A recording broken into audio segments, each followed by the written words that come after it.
So I wanted to go ahead and give an example of why peat-based products are not good.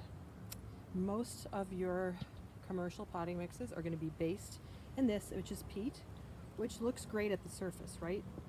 But as I've mentioned before in other talks, peat bogs, if I put my hand in here, this thing is full of water.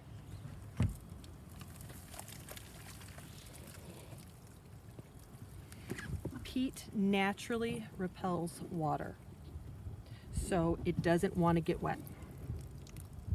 So what this does to your plants is the water will just flow away from it and you won't get a good soil. You'll water it and it'll never, see this peat, it will never actually get wet unless I reach my hand in here and I squeeze it. I have to squeeze it in there and then it's still. It just won't stay. Yes, people say it's airy, it's fluffy, and they're right. Look at that. How airy and fluffy that is.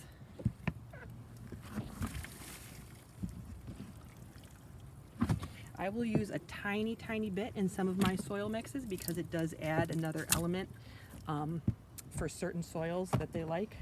But what you want to base your products in is something called coir. This is coir.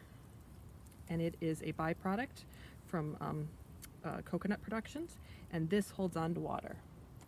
It holds on to water great. I don't have a little bucket of water next to me right now, but in another video I will show how this holds on to water and doesn't just repel it.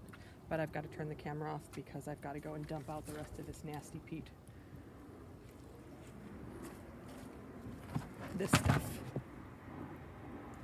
See, can you see how it just is like floating on the top of it? That's why your plants can't get any water. You water it and it's just going to wash away.